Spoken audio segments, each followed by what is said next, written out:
The majority of people in this country are seeing this government shutdown thing happen. They're affected by it, or they're not affected by it at this point, at least. And then their opinions and thoughts come from the types of things that these guys blitzkrieg and say from the beginning of it.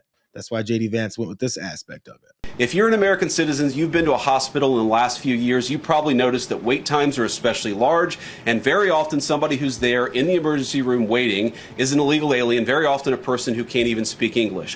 Why do those people get health care benefits at hospitals paid for by American citizens? The answer is a decision made by the Biden administration that the Trump administration, working with congressional Republicans, undid. We turned off that money spigot to health care funding for illegal aliens. The Democrats, in their legislative text, want to turn it back on. I feel like I'm like Maury Povich, and that was a lie.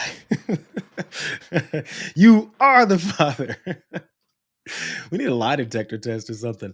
Or we could just do, a little bit of a background check. I'm sorry, a fact check. Sorry. Maybe there should be a background check on his lying ass. Federal law does require emergency rooms to provide care to undocumented immigrants for emergency conditions, but this care is not a comprehensive subsidy. The Emergency Medical Treatment and Labor Act of 1986, despite the fact that J.D. Vance just said, have you noticed that your lines are so long in the ER lately? It's because those undocumented. Of 1986 mandates that hospitals with Medicare agreements stabilize any patient with an emergency medical condition, regardless of their citizenship or ability to pay. In other words, don't let someone roll up in your ER, bleed out in front of other patients, and die on the floor. That's what that does. Key aspects of this. Emergency Medicaid. This is the primary funding source that pays hospitals for the cost of emergency care for undocumented immigrants. The payments are restricted to treating emergency conditions and do not cover routine or preventative services. Maybe this is what J.D. Vance is talking about. That emergency Medicaid, keep that in mind. I'm going to get to that. Costs are still absorbed by hospitals, though. So these hospitals have to deal in some of these costs. Medicaid reimbursement does not always cover the total cost, particularly if a hospital is in a state where funding is limited. Hospitals may shift some of these uncompensated costs onto other patients. Damn, I think they're onto something until you read more. There's a limited scope of the care, though. As he says, suddenly healthcare has been given to these undocumented. The care provided is only to stabilize a patient until their emergency condition is resolved, until the bleeding stops. They can create situations where an undocumented patient is treated for a life-threatening emergency, but has no coverage for necessary follow-up care. Small portion of overall spending. How about that emergency Medicaid that I just mentioned? Emergency Medicaid spending for undocumented immigrants and other non-citizens accounts for, listen, pay attention to this part, less than 1% of total Medicaid spending. I'll say it again. The spending for undocumented immigrants and other non-citizens accounts for less than 1% of Medicaid spending that they're complaining about has been blowing up Medicaid. You see how quick and easy it is to just lie? Then after you lie, you expect everyone to listen to and believe it. And then you actually have to go and read about what it is that they're lying about to dispel those lies. It's really easy to just constantly throw lies. It takes time to explain away the lies and then provide the truth, especially when first J.D. Vance says it.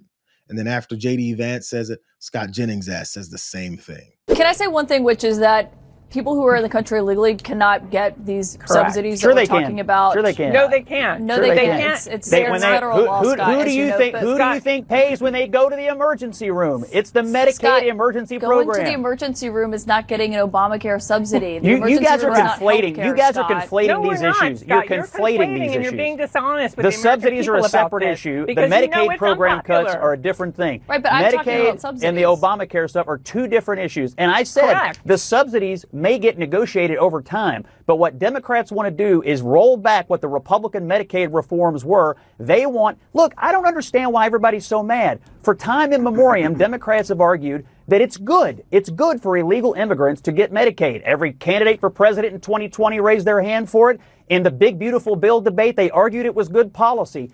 I can't believe there's an about face of the Democratic Party on it today. Hold on. I got a question for Karen, but Scott, I will say, people who are in the country illegally also can't get Medicaid. Sure they federal can. law. Sure they can. They can't get Medicaid. They also Medicare, can't register CHIP, to vote. They also Obamacare can't register to subsidies. vote, but we just found one in Maryland who was running the Des Moines school system. Oh my God, one!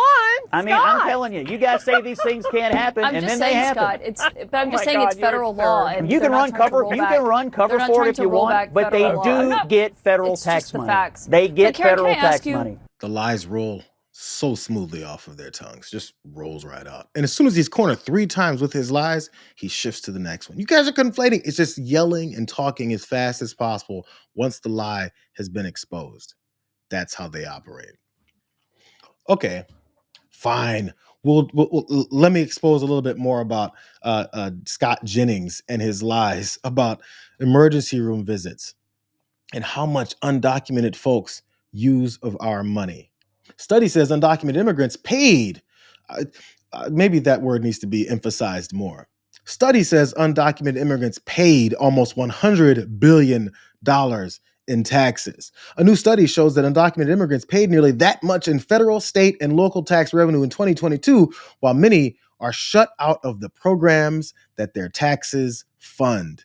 The findings run counter to anti-immigrant rhetoric that undocumented immigrants are destroying social programs. It gets worse. Undocumented immigrants pay.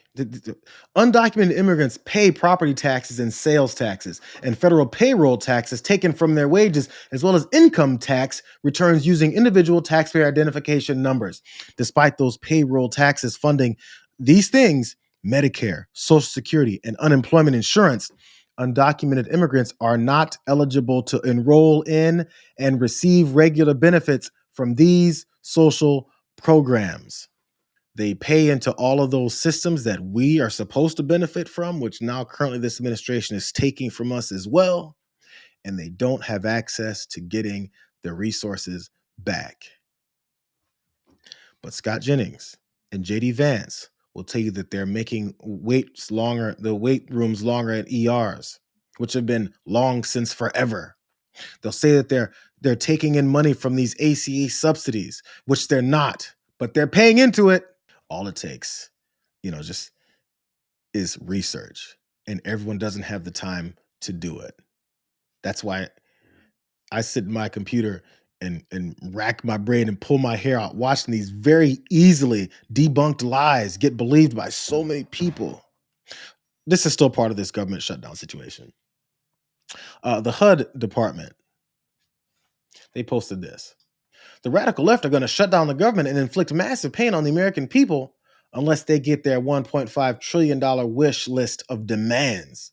The Trump administration wants to keep the government open for the American people. This is apparently right before the shutdown then did happen. That's weird. It's this government agency is taking part in partisan discussions and trying to sway many of the American people and the public's view of whose fault it is, not while politicians go on TV to lie like the rest of these other guys did, but from a government agency website that's supposed to serve Americans, not Republicans, but Americans. So, of course, some people respond to that and point out how illegal that is. So there's a quote from this article from Politico. The far left is barreling our country toward a shutdown, which will hurt all Americans. At HUD, we are working to keep critical services online and support our most vulnerable. Why is the media more focused on a banner than reporting on the impact of a shutdown on the American people? That's what a HUD spokesperson said when people were mad about that banner that they put up, asking why the media is concerned about a banner that's put up. It's because it breaks the law, HUD. HUD officials countered criticism raised by ethics experts that the message on the website violated the Hatch Act, which prohibits federal employees from engaging in political activity.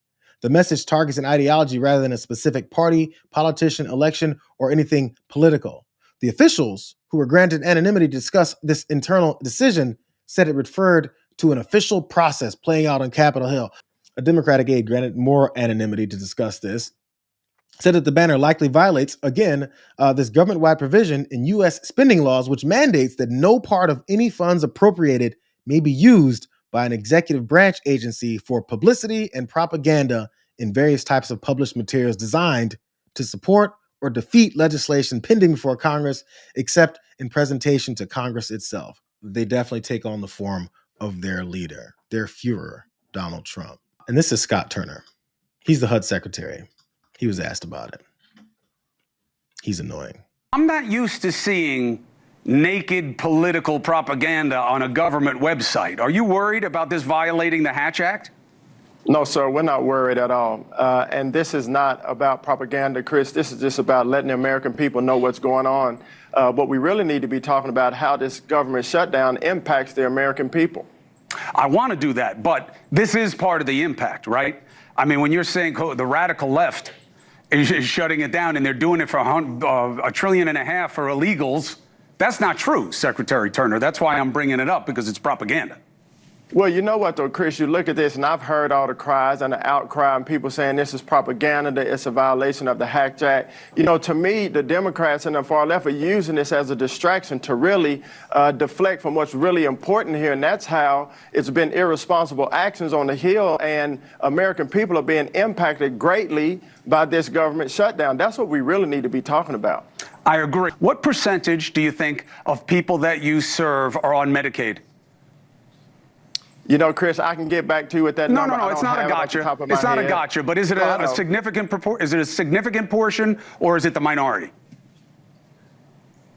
You know, I'm not sure. I want to give you a right answer. I I don't want to just throw anything out there because that's not how I operate. No, Scott, that's exactly how you operate. By putting out anything, not anything, just what Donald Trump told you to do as he tugs your chain.